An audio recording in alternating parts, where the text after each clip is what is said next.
नमस्कार दोस्तों, आज अपने इस यूट्यूब चैनल में मैं आपको आमल की एकादशी 2022 के बारे में बताने जा रही हूँ। उसकी तिथि, कथा, ये सब चीज़ें आपको इस वीडियो में बताऊँगी। लेकिन वीडियो देखने से पहले हमारे यूट्यूब चैनल हमारी संस्कृति हमारी धरोहर को सब्सक्राइब करना ना भूलें। फाल्गुन माह के शुक्ल पक्ष में आने वाली आमल की एकादशी 14 मार्च 2022 सोमवार को आ रही है। इस एकादशी पर पूरे दिन सबसे शुभ पुष्य नक्षत्र का विशेष संयोग भी बन रहा है। साथ ही एकादशी की रात्रि में सूर्य का राशि परिवर्तन भी हो रहा है। इस दिन सर्वार्थ सिद्धि योग भी रहेगा, इसलिए इस एकादशी का महत्व बढ़ गया है। इस एकादशी का व्रत रखने वालों के सुख समृद्धि में वृद्धि होगी और चारों ओर उन्नति प्राप्त होगी। आमल की एकादशी का व्रत जीवन के चारों पुरुषार्थों धर्म, अर्थ, काम और मोक्ष प्रदान करने वाला कहा गया है। इस एकादशी को रंग भरी एकादशी भी कहा जाता है। इस योग में भगवान विष्णु का व्रत पूजन सर्वत्र सफलतादायक रहेगा। कैसे करें आमल की एकादशी की पूजा? आमल की एकादशी के दिन वैसे तो आंवला के वृक्ष के नीचे एक कलश स्थापित करा जाता है।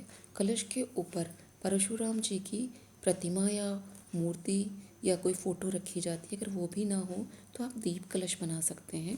फिर आंवला प्रभु को भोग में लगाया जाता है। आंवले का मुरब्बा या कच्चा आंवला और तिल का प्रयोग किया जाता है, चावल का प्रयोग नहीं किया जाता है।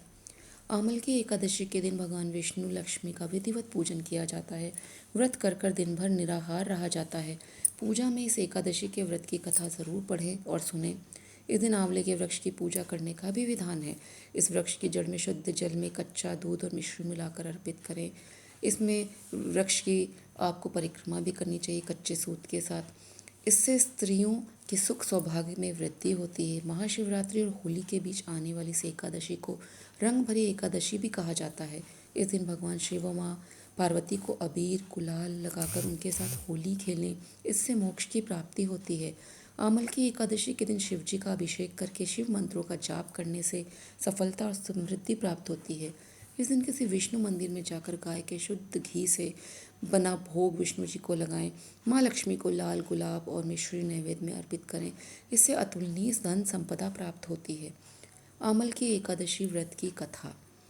एक वैदिश नाम का नगर था जिसमें ब्राह्मण, क्षत्रिय, वैश्य और शूद्र चारों वर्ण आनंद सहित रहते थे। उस नगर में सदैव वेद ध्वनि गूंजा करती थी तथा पापी, दुराचारी और नास्तिक उस नगर में कोई नहीं था। उस नगर में चैत्ररथ नाम का चंद्रवंशी राजा राज्य करता था। वह अत्यंत विद्वान और धर्मी था। उस नगर में कोई भी व्यक्ति दरिद्र व कंजूस नहीं था। सभी नगरवासी विष्णु भक्त थे और आबाल वृद्ध स्त्री पुरुष एकादशी का व्रत किया करते थे। एक समय फाल्गुन मास के शुक्ल पक्ष की अमल की एकादशी आई। उस दिन राजा, प्रजा और बाल वृद्ध सबने हर्षपूर्वक व्रत किया। राजा अपनी प्रजा के साथ मंदिर में जाकर पूर्ण कुंभ स्थापित करके धूप, दीप, नैवेद्य, पंचरत्न आदि से धात्री आंवले का पूजन करने लगे और इस प्रकार स्तुति करने लगे, हे धात्री, तुम ब्रह्म स्वरूप हो, तुम ब्रह्मा जी द्वारा उत्पन्न हो और समस्त पापों का नाश करने वाले हो, तुमको नमस्कार है। अब तुम मेरा अर्घ्य स्वीकार करो। तुम श्री रामचंद्र जी द्वारा सम्मानित हो, मैं आपकी प्रार्थना करता हूँ, अतः आप मेरे समस्त पापों का नाश करो। उस मंदिर में सब ने रात्रि को जागरण किया। रात के समय वहाँ एक बहेलिया आया जो अत्यंत पापी और दुराचारी था। वह अपने कुटुंब का पालन जीव हत्या करके किया करता था। भूख और प्यास से अत्यंत व्याकुल वह बहेलिया इस जागरण को देखने के लिए मंदिर के एक कोने में बैठ गया और विष्णु भगवान तथा एकादशी महात्म्य की कथा सुनने लगा। इस प्रकार अन्य मनुष्यों की भांति उसने भी सारी रात जागकर बिता दी। प्रातःकाल होते ही सब लोग अपने घर चले गए तो बहेलिया भी अपने घर चला गया। घर जाकर उसने भोजन किया। कुछ समय बीतने के पश्चात उस बहेली की मृत्यु हो गई। मगर उस अमल की एकादशी के व्रत तथा जागरण से उसने राजा विदुरथ के घर जन्म लिया और उसका नाम वसुरथ रखा गया। युवा होने पर वह चतुरंगिनी सेना के सहित तथा धन धान्य से युक्त होकर 10,000 ग्रामों का पालन करने लगा। वह तेज में सूर्य के समान, कांति में चंद्रमा के समान, वीरता में भगवान विष्णु के समान और क्षमा में पृथ्वी के समान था। वह अत्यंत धार्मिक, सत्यवादी, कर्मवीर और विष्णु भक्त था। वह प्रजा का समान भाव से पालन करता था। दान देना उसका नित्य कर्तव्य था। एक दिन राजा शिकार खेलने के लिए गया। दैव योग से वह मार्ग भूल गया और दिशा ज्ञान न रहने के कारण उसी वन में एक वृक्ष के नीचे सो गया। थोड़ी देर बाद पहाड़ी मलेच्छ वहां पर आ गए और राजा को अकेला देखकर मारो मारो शब्द करते हुए राजा की ओर दौड़े। म्लेच्छ कहने लगे, इसी दुष्ट राजा ने हमारे माता पिता, पुत्र पौत्र आदि अनेक संबंधियों को मारा है तथा देश से निकाल दिया है, अतः इसको अवश्य मारना चाहिए। ऐसा कहकर वे म्लेच्छ उस राजा को मारने दौड़े और अनेक प्रकार के अस्त्र शस्त्र उसके ऊपर फेंके। वे सब अस्त्र शस्त्र राजा के शरीर पर गिरते ही नष्ट हो जाते और उसका वार पुष्प के समान प्रतीत होता।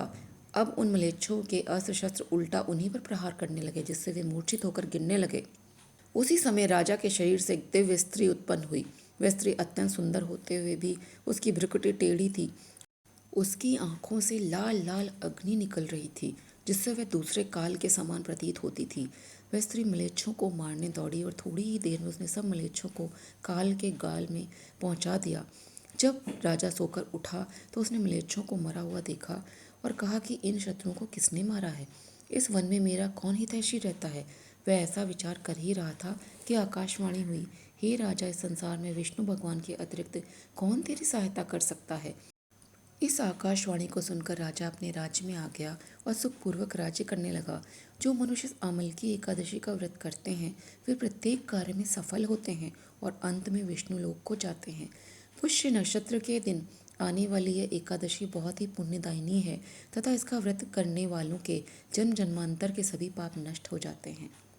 आमल की एकादशी व्रत का महत्व।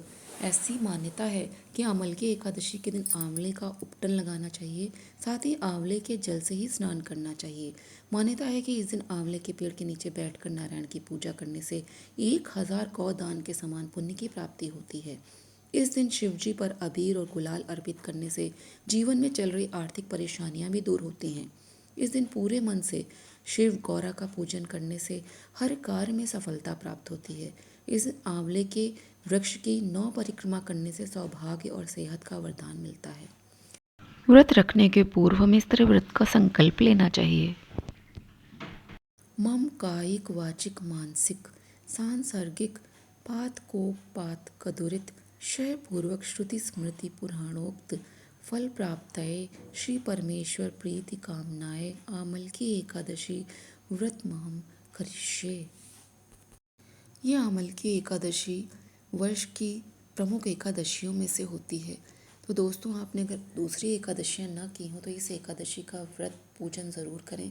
यदि आप व्रत नहीं भी रह सकते हैं तो आंवले के वृक्ष में आप जल चढ़ाएं, पूजा करें। आंवले का वृक्ष भी यदि उपलब्ध ना हो तो नर्सरी से आंवले का पौधा लाकर इस दिन लगा सकते हैं, उसका पूजन कर सकते हैं। यदि वो भी संभव ना हो तो श्री हरि विष्णु का आप केवल नाम स्मरण करें। उनकी सुबह प्रातः पूजा जैसे की जाती है, उसमें धूप दीप नैवेद्य उनको अर्पित करें, सच्चे मन से उनका नाम लें, तब भी आपका कल्याण होगा। और इसी के साथ मैं इस वीडियो को अब समाप्त करती हूँ। यदि आपको वीडियो पसंद आया हो तो आप मेरे चैनल को सब्सक्राइब करना ना भूलें, इसे लाइक करें, शेयर करें। जय श्री कृष्णा, जय श्री राधे।